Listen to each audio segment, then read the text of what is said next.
WhatsApp guys, Ajit Bharti की नई video है roast. Ravish Dhruv Rathee react if Modi was shot like Trump. ओ भैया, तो ये मस्ती मजाक के लिए वीडियो है, देखते हैं किस तरीके से।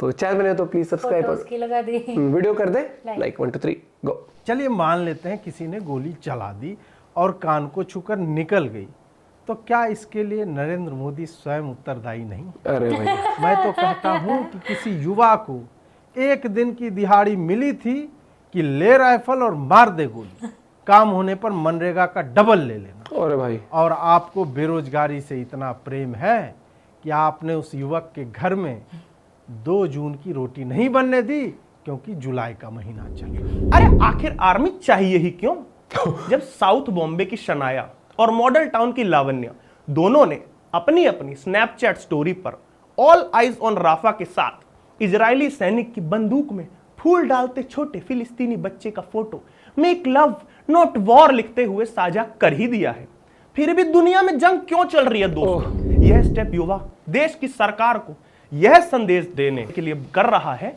कि बंदूकें नष्ट करो, आर्मी स्क्रैप करो, हमें इंडियन आर्मी नहीं बल्कि बीटीएस आर्मी चाहिए। देश का युवा प्रेम चाहता है दोस्तों, और गोदी मीडिया सुबह शाम नफरत फैलाकर आपकी नसों में जहर घोल रही है। अजीत भारती पुल के त्यागी जैसे नफरती वैम्पायर स्क्रीन से जहर बरसाकर आपको ज़ॉम्बी बनाना चाहते हैं। या तो पता करना ही होगा कि वह रोहिंग्या अब्दुल ही था या किसी अवधेश को आरएसएस वालों ने भाजपा सरकार के साथ मिलकर पुलिस को अपनी तरफ मिलाकर कान में गोली लगवाकर असम से नकली आधार कार्ड बनवाकर उसमें नाम अब्दुल लिखवाकर छत पर लिटा दिया था और किसी ड्रोन से ट्रिगर में धागा बांधकर स्वयं ही रिमोट दबाया था। और न्यू पॉर्क टाइम्स की इस रिपोर्ट से जानते हैं कि क्या हमें 70 साल से ऊपर के बुढ़ों की आवश्यकता है? मेरे पीछे दिख रहे इस रैंडम ग्राफ से साफ है कि 70 प्लस के बूढ़े न केवल अधिक ऑक्सीजन खींचते हैं बल्कि कार्बन डाइऑक्साइड की जगह वो कई बार कार्बन मोनोऑक्साइड भी छोड़ देते हैं। कई बार क्या, कार्बन मोनोऑक्साइड ही छोड़ते हैं। और दोस्तों, कार्बन मोनोऑक्साइड शरीर के लिए कितना खतरनाक है ये आप दिल्ली वालों से जानिए।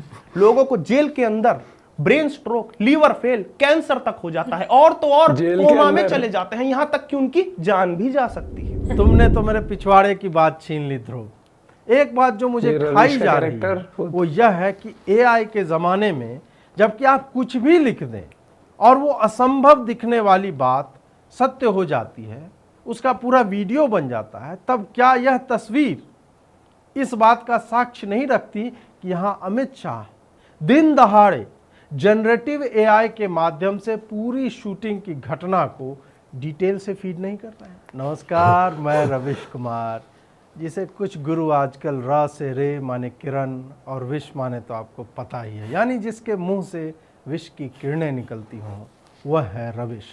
और विश का छोटा रिचार्ज में हर प्रातः संध्या काल में विश किट का सेवन चाय के साथ करते ये वो बाबा वाला। आप कह सकते हैं कि अब मैं छोटा मोटा शिवदत्त तो बन ही गया हूँ, बस तलाश है एक नाग की जो मेरे जीप पर रोज आकर डस ले। नहीं, अंजुम जी नहीं चलें क्योंकि वैसे विषैले तो भी कम नहीं है। अंजुम जी का एक काटने का जीभ और छिटक कर ये देखिए ये कहते हुए गाल पे काटते। खैर जो भी है, समाचार है कि नरेंद्र मोदी पर लखीमपुर खीरी की रैली में गोली चली और कान को छूकर निकल गई। इस पर बवाल हो गया है कि प्रधानमंत्री पर गोली चल गई और विपक्ष इसके लिए उत्तरदायी है। हालांकि ना तो मैं विपक्ष हूं ना ही उनका प्रवक्ता, फिर भी पार्टी और दलाल में से एक होने पर मेरा अधिकार बनता है कि मैं इस पर अपने 2 शब्द यानी 20-1 मिनट की बकलोली कर ही। याद होगा कि मैंने दिल्ली दंगों में शाहरुख नाम के इस पिस्टलधारी को अनुराग मिश्रा बताने की चेष्टा की थी और कई लोग आज भी यही मानते हैं। आप कहेंगे कि रवीश जी, इसका दिल्ली दंगों से क्या संबंध? संबंध तो मैं जापानी तेल और अंजुम का भी निकाल देता हूँ, जबकि वो ना तो जापान गए ना ही तेल लगाते हैं। ये मैं जानता हूँ, तो मेरे टैलेंट पे आप संदेह तो ना ही किया कर। अब आप यह फोटो देखिए, यह जो पिल है इसे ब्लड पिल कहते हैं, यानी इसे हाथ में से लेकर रगड़ लीजिए और रक्त जैसा द्रव निकलने लगेगा। अब इसका रंग और मोदी के चेहरे पर बहती हुई रक्त की 2 धाराओं का रंग मिला लीजिए। कहां से कहां तक इसमें स्नाइपर, राइफल, 20 वर्षीय रोहिंग्या अब्दुल आदि डिटेल जो जोड़े गए हैं वो सब सरकार आपकी है, आप कुछ भी कहानी बना सकते हैं योजना के तहत। नहीं किया जा सकता। मोदी ने पिछले 10 वर्षों में किया है क्या? ट्रम्प हर वाला ऐसे समय कर कैमरा दिया। लेकर चलते हैं, तो एक्टिंग का, एंगल का, टाइमिंग का उन्हें तो अब तक पता चल ही गया होगा। बताइए कि कुछ लोग कहते हैं इन्हें नोबेल चाहिए, मैं तो कहता हूं इन्हें सबसे पहले ऑस्कर दे दीजिए। क्या एक्टिंग करते हैं। आप यह फोटो देखिए और यह फोटो देखिए। एक में ग्राफिक्स के सहारे माथे के भीतर दिमाग है और बाहर कान है। दूसरी फोटो में गोली के चलने की दिशा है जिससे गति का पता चलता है। आखिर कौन ऐसा माइकल आदमी यानी माइका लाल होगा जो एकदम उसी क्षण में उतने ही एंगल पर गर्दन मोड़ता है कि गोली लग भी जाए? पहली बात तो यह है कि गोली चली ही नहीं है, और यदि चली भी है तो सब कुछ स्टेज्ड है, एक नाटक है ताकि किसी अब्दुल को फिर से हिंदू मुसलमान की भट्टी में भून दिया जाए। चुनाव जीतने के लिए लोगों ने अपने पिता की मृत्यु तक को भुनाया है, तो ये उसके सामने तो कुछ भी नहीं। यह व्यक्ति नौटंकी करता है। इससे पूछो कि गोरा क्यों होता जा रहा है तो स्टोरी फैला दी जाएगी कि ताइवानी मशरूम खाता है।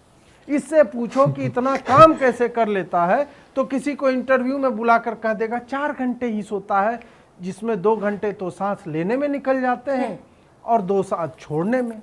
यानी यह व्यक्ति वस्तुतः सोता भी नहीं है, आंख बंद करके सांसें गिनता है कि कब सुबह हो और मैं राष्ट्र का कार्य करने में जुट जाऊं।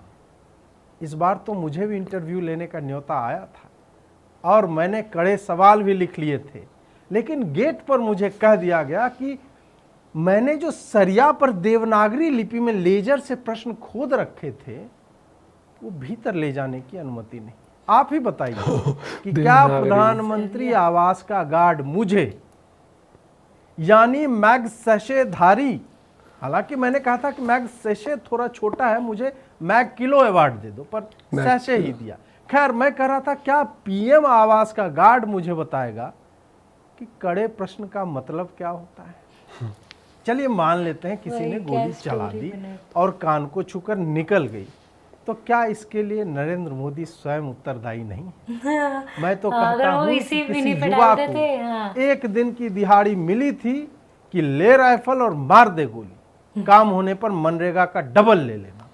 और आपको बेरोजगारी से इतना प्रेम है कि आपने उस युवक के घर में वो हाथ में ऐसे रहता 2 जून की रोटी नहीं बनने दी क्योंकि जुलाई का महीना चल रहा है। मोदी जी, क्या अब आप जून जुलाई करेंगे, जबकि आपको अच्छे से पता है कि 2 जून की रोटी एक मुहावरा है। आप सोचिए कि नरेंद्र मोदी यदि वह गोली खा ही लेते, माथा में थोड़ा लगवा ही लेते, तो क्या हो थोड़ा दाहिने या बाहें हो ही जाते, तो क्या हो जाता? तो हिंदू मुस्लिम सौहार्द का एक नमूना बनकर मरते।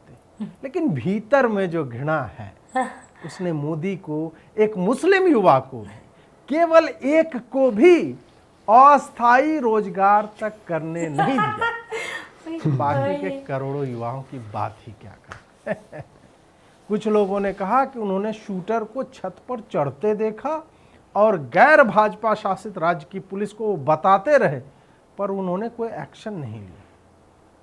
मैं तो वैसे गोलियों का बहुत बड़ा जानकार नहीं हूं, पर मैं यह जानता हूं कि गोली चलाने के लिए बंदूक चाहिए होती है और सारा काम बंदूक, गोली और ट्रिगर का होता है, ठाई ठाई। इसमें रोहिंग्या अब्दुल यदि बंदूक के बगल में है तो क्या आप अब्दुल को दोष दे देंगे? नहीं, यानी मैं सड़क पर जा रहा हम चली क्यों और मेरे बगल वाले ने मारपीट कर दी तो आप मुझे जेल में डाल देंगे। यही कारण है कि दोष यदि किसी का है तो गोली का है, हाँ, उस बंदूक का है जिसे 1000 लानतें भेजी जानी चाहिए। अब बात यह है कि क्या गोली वहां से चल सकती थी? क्या देश में गोलियां होनी चाहिए? क्या देश में आर्मी होनी चाहिए? अरे क्या वह गोली वास्तव में गोली ही है या कुछ और है? मोदी गोली तो नहीं दे रहा। इसके लिए मेरे वैचारिक पुत्र ध्रुव राठी के पास। नमस्कार दोस्तों, थैंक यू मेरे वैचारिक पोपो रवीश जी। तो दोस्तों, ये अंधभक्ति फेक न्यूज चला रहे हैं कि इनके पोपो को गोली लग गई, जबकि वॉशिंगटन पोस्ट की इस खबर के अनुसार लखीमपुर की उस रैली के दौरान भारी आवाजें होने पर अंधभक्तों के पोपो को स्टेज से उतार कर ले जाना पड़ा। मैं कैसे मान लूं दोस्तों कि वहां गोली चली? क्या आपने वहां ऐसी कोई आवाज सुनी? नहीं ना। और अब इस वीडियो में बहन अमांडा जी सील्स ने पूल के बगल में लेट के बताया है कि ये गोलियों की आवाज है ही नहीं, ऐसे तो पॉपकॉर्न बनते हैं दोस्तों। लीजिए, सुन लीजिए। I lived in Harlem long enough to know that gunshots do not sound like making popcorn on the stove.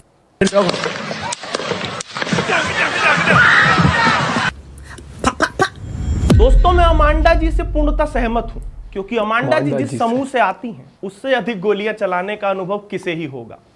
Thank God मैं परवरदिगार, मैं ये वाला जोक मारने के लिए भारत में गिरफ्तार नहीं होऊंगा। परंतु दोस्तों, मैं रेसिस्ट नहीं हो रहा हूं, ऐसा अमांडा जी ने स्वयं बताया है।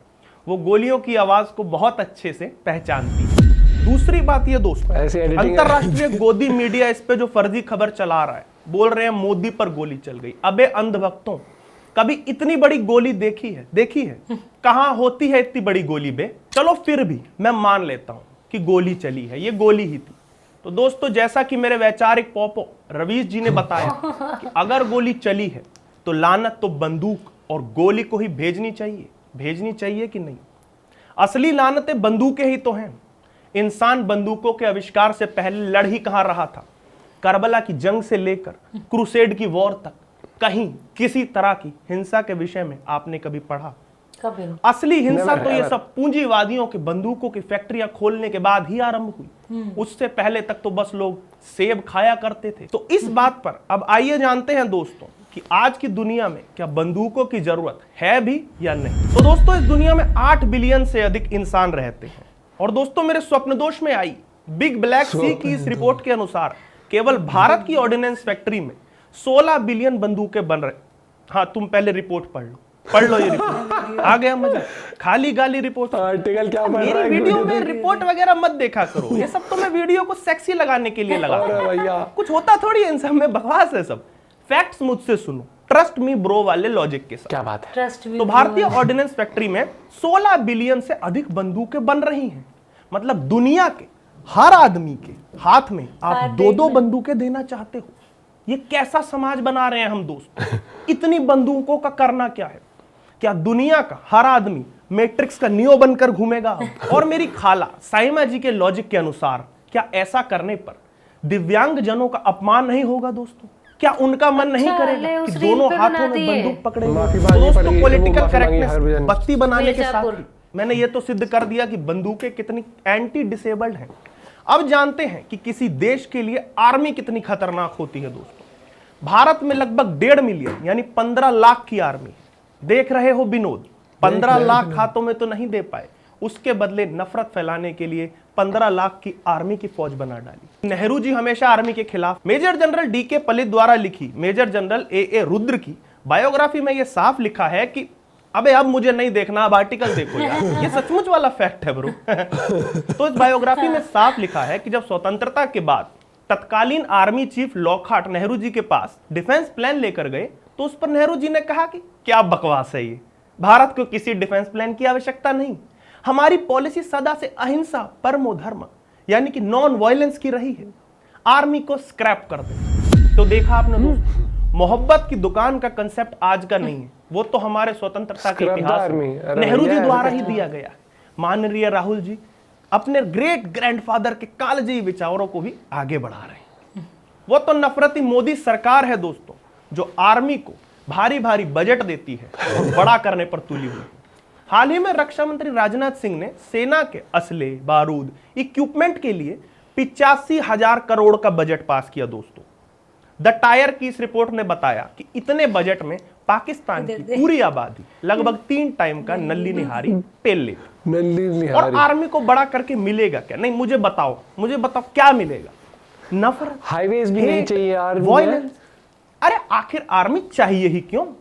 जब साउथ बॉम्बे की शनाया और मॉडल टाउन की लावण्या दोनों ने अपनी अपनी स्नैपचैट स्टोरी पर ऑल आइज ऑन राफा के साथ इजरायली सैनिक की बंदूक में फूल डालते छोटे फिलिस्तीनी बच्चे का photo make love not war लिखते हुए साझा कर ही दिया है, फिर भी दुनिया में जंग क्यों चल रही है दोस्तों? वो बात अलग है कि शनाया राफा तो क्या भारत के मानचित्र पर रायपुर लोकेट नहीं कर सकती, और लावण्या को तो ये तक नहीं पता कि रुद्रपुर कौन से राज्य में लगता है। फिर भी दोस्तों, क्या ये कोई छोटी बात है कि देश का युवा दुनिया से जंग मिटाने के लिए इतना जागरूक है कि राफा की स्टोरी के तुरंत बाद अगले ही स्नैप में वो करण भाई औजिला के गाने पर वाइब करते हुए क्लब में दुनिया भर की फैली हिंसा के लिए तौबा तौबा तौबा तौबा कर रहा है।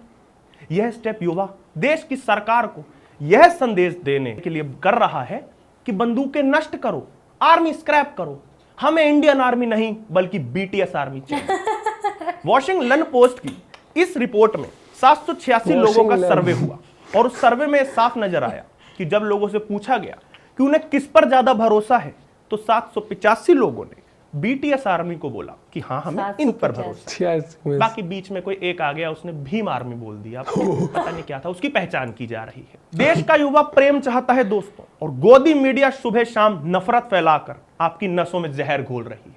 अजीत भारती, पुल के त्यागी जैसे नफरती वैम्पायर स्क्रीन से जहर बरसाकर आपको ज़ॉम्बी बनाना चाहते हैं। हाँ, वैम्पायर से भी ज़ॉम्बी बन जाते हैं।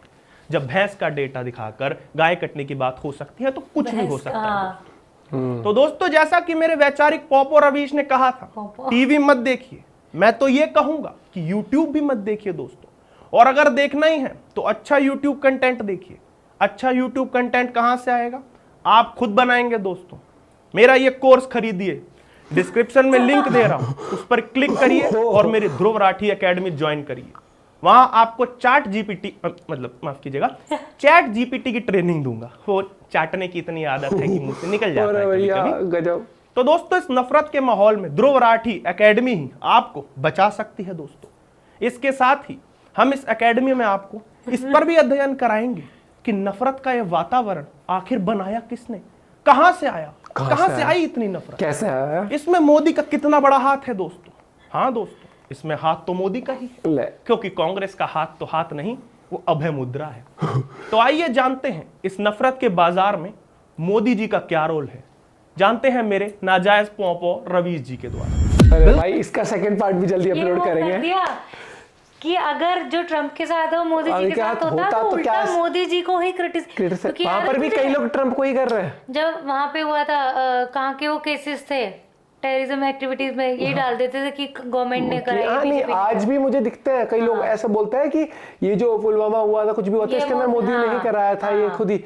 यार एक थोड़ी सी इंसानियत नाम की चीज भी होती है। दूसरा छोड़ो, जो इन्होंने सरकाज़म वाइज जो रोल प्ले करते हो भाई, क्या माहौल बनाया है दोनों ने। और अजीत भारती सर ने, अजीत भारती ने उसकी करी, रवीश की, और भाई ने करी ध्रुव की। और एक्टिंग भी बहुत बढ़िया करी, एडिटिंग बहुत गजब थी, पॉइंट टू पॉइंट उठाए। और कैसे ओ भाई साहब गजब। डेटा क्या देख रहे हो, ये तो सिर्फ इसके लिए भाई मस्त थी वीडियो। और मस्ती में बहुत सारी चीजें सोचने पर भी लोगों को वो कर दिया है कि आप हर चीज की डिटेल में जाओ। जिस तरीके से बनाई है ना, जो भाई रोल प्ले किया है भाई, एक नंबर यार, एक्टिंग बहुत गजब थी और मस्ती थी। मैं चाहता हूँ कि ऐसी और वीडियोस लाए, इसी स्टाइल में लेके आए हैं। क्या आपको नहीं लगता इसमें लानत किसको देनी चाहिए? बंदूक गोली को, है ना। बीटीएस आर्मी लानी चाहिए ना, स्क्रैप द आर्मी। भैया हम स्क्रैप करते रह जाएंगे, हम हाईवेज बनाना छोड़ देंगे, कोई भी ऐरा गैरा देश आएगा कभी भी हम पे हमला कर देगा, कभी कोई भी तरह। चाइना वाले तो बेवकूफ है जो इतना डेवलप करते जा रहे हैं। सब कुछ तो भारत को एक इनिशिएटिव लेना चाहिए ना। हाँ। इंडिया को करना चाहिए, बाकी डेवलपमेंट बाकी चले जाए चांद पर भी, बाकी चले जाए एलियनों से भी बेस्ट फ्रेंड बन ले। इंडिया को तो ये नहीं, हाईवे वाली बात तो मुझे ऐसी लगी जैसे पाकिस्तान का मंत्री बोल रहा था ना, क्या जरूरत है चांद पे जाने की। हाँ। उसका वो वाला स्टेटमेंट और इसका हाईवे वाला मुझे बराबर ही लगा। बहुत लॉजिकलेस था भाई। आपको कैसे लगी वीडियो जरूर बताना, पार्ट 2 में भी जल्दी रिएक्ट करेंगे। मिलते हैं वीडियो के साथ, बाय बाय, टेक केयर।